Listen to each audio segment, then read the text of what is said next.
morning, everyone. Thank you so much for joining me. For those of you who are new or just a little slow to start in the morning, as am I, my name is Janine McGowan and I design cross stitch as the blue flower. This is my Flosstube number 125, and we're going to talk about whatever comes to mind on this beautiful, chilly Nevada morning. So, first off, Happy New Year! I should have actually done this last weekend, but we were all kind of in slug nesting mode, if that's a thing. I think it should be a thing, especially over the holidays, because that's where we were. So we're doing it this weekend. And we're taking full advantage of the last of the holiday decorations. You can see I've got those behind me, and I've got my Happy New Year headband on. Because as soon as I'm done with this, we have to start putting all that away. So we're enjoying, taking full advantage of the last few hours of holiday sparkle, because frankly, we need all of the joy we can get these days, don't we? Speaking of joy, jumping right into stitching in action, first up we have Kathy. Kathy stitched the Festive Flicker, which is a free design on the website for this year's ornament, and I absolutely love her ornament finish. She did it on 14 count, I want to say ecru perforated paper? Yes, ecru perforated paper. She backed it with a seasonal scrapbooking paper, which I think is a really great idea. And she added some extra just whisper straight stitches on top of that pom-pom on the hat to make it even more fluffy. And this is for her sister who loves to watch birds. So well done, Kathy. Thank you so much for sharing. Next up, we have Allison. Allison has two to share with us. She stitched Halloween Parade and Tudor Swan, and I love them both, but I especially love the fabric that she chose for Halloween Parade. It's so cheerful, and is it weird to say that for Halloween? I don't think it should be weird, because Halloween should also be cheerful, but it should be fun. It's fun. So thank you so much, Allison, for sharing both of those with us. And then finally, Rosanna stitched the Christmas Carousel, which was the Jingle Ball class. And instead of using the stand that came with the kit, she found a vintage pipe holder that rotates. I've seen things like this before.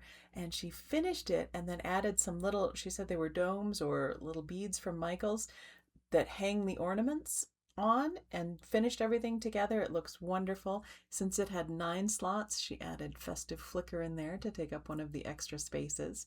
And the stand comes with a little covered, pardon me, I'm not doing it again this time. Not gonna be a yawning yawning restart.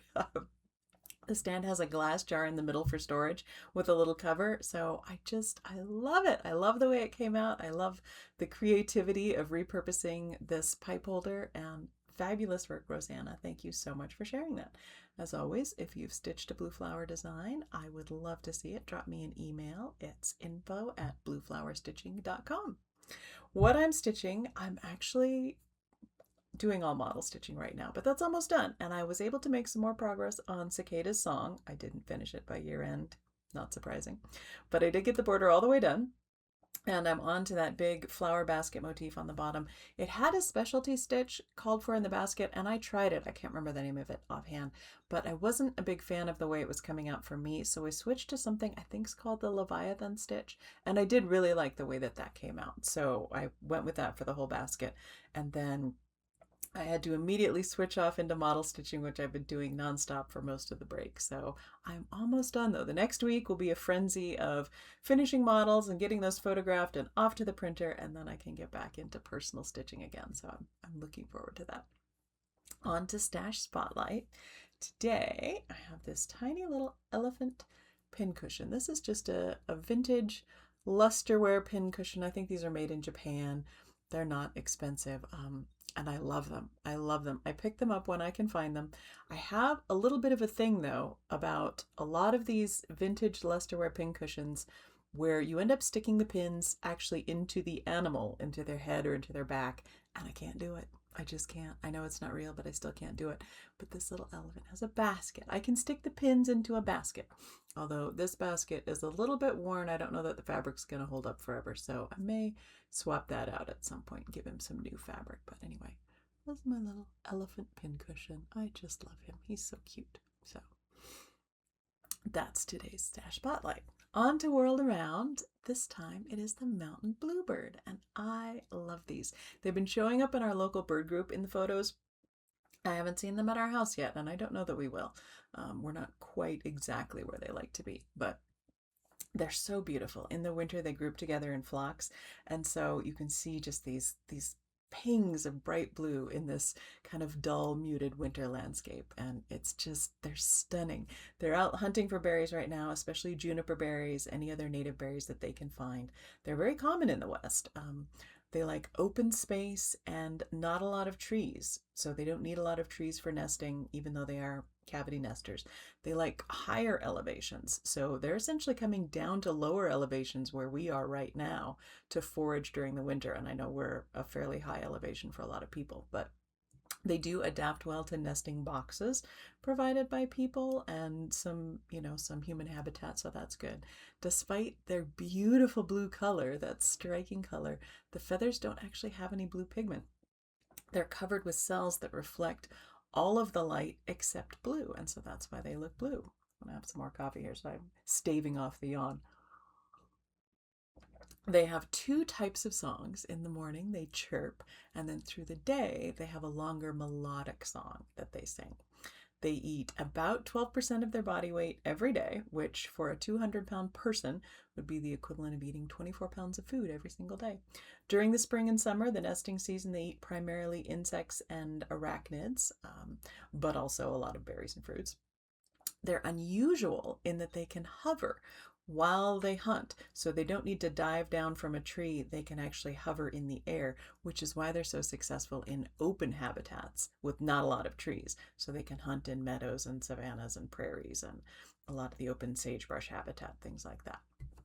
They are cavity nesters, as I said, and the males will select a nesting cavity, and then the females will actually make their selection of a male based solely on the quality of the nest site that he's provided. So no physical characteristics of the male, only the nest site. So you can imagine competition for those nest sites is quite fierce at the beginning of breeding season. The males will then bring nest material to the nest, and the females will line the nest appropriately with soft plant material. They make a nesting cup as far away from the opening as possible to hold those beautiful blue eggs. And then they go ahead, they're monogamous for the breeding season, although occasionally they switch it up. And they may have even 2 or 3 nest broods per season. So kind of interesting. They can fly up to 45 miles an hour, and they can spot a caterpillar in the grass from over 50 yards away, which is quite astonishing. So they're really remarkably fit little foraging hunters in their habitats. The oldest recorded mountain bluebird was a female who was tagged in Alberta, Canada, and she was 9 years old. All right, question last video. Did you have any snow? We finally got some snow this past week. We've had it in the mountains, but actually here at the house, it was lovely. Although Rye woke me up in the middle of the night because she wanted to go outside, and it was snowing hard. She was so upset about that. So I had to go out and put my boots on and show her that it was just snow. She hadn't seen it in a while, so she kind of forgot what it was all about. Anyway, it's almost gone now, but it felt really lovely and festive. Plus, we're in a cold snap, so I think the garden might finally go dormant. The weather's been unseasonably warm, and everything's been kind of like, do we sleep? Do we start? Do we sleep? Do we start?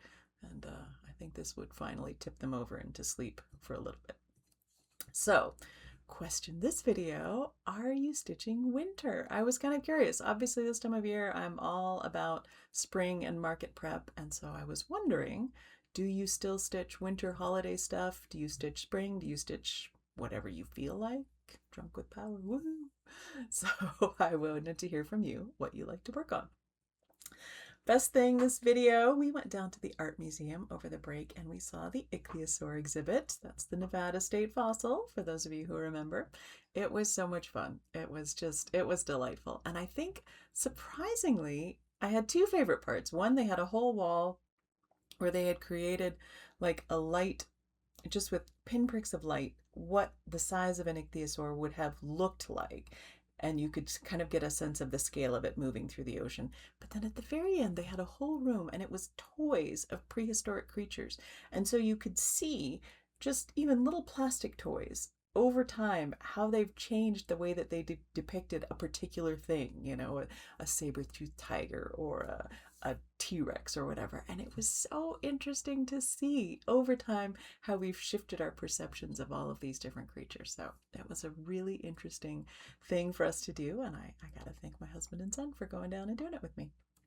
All right, on to giveaway for the last video. The giveaway was this fabulous Northern Cardinal Airmail design from Lindy Stitches and this needle minder. I'll get nice and close, you can see it at the Royal Dansk cookie tin that opens up to reveal a sewing kit using the word pink in your comment. And the winner is at Jane Rowan 3750. So Jane, drop me an email with your mailing address and I will get that in the mail to you. Giveaway this video. This is so fun. This is called Miss Julia D. Brown's Portfolio. And it's a reproduction of an actual portfolio. These were apparently done on perforated paper and made into a little booklet. So there's a front and a back. At some point, the originals were actually saved and framed together. This is from Needlework Press. And I just think the colors, the designs, the choice of her birds, her flowers, let's see the different insects she's chosen. It's all so beautiful. Plus, I get to see the lovely ladies from Needlework Press at the Sampler Guild of the Rockies event next month. So if you use the word book in your comments, I will have a drawing for the winner to win this wonderful chart in the next video. And I really hope that you stitch it up because it's beautiful. On to announcements. I mentioned it in my newsletter, but if you purchase the Winter Moth design, the design itself is Jingle Ball exclusive, but I was able to get more of the thread packs, and thank you to those of you who requested them and to Gloriana for putting more together for us. So those are up on the website. If you didn't get a chance to get them at the Jingle Ball, you can still get those up on the website. And I look forward to sharing this coming year with you. It's hard to believe we're already 10 days into 2026. It feels like a lifetime and yet no time at all. But yeah, it's a new year. I hope it brings us all peace and joy, certainly joy in stitching and peace through our needles that gives us the courage to do the things that we need to do and to find the joy that we need to in other things. And yeah. I really look forward to sharing this time with you. I'm going to get to see a lot of you in person this year, a lot more than usual, as I travel more than usual this year. And I'm really looking forward to that as well. So thank you in advance for sharing this year with me, and a toast to you to start off the new year. We've got a puppy video here at the end with Happy New Year music to speed your Saturday on. And I look forward to chatting with you again in a couple of weeks. Bye.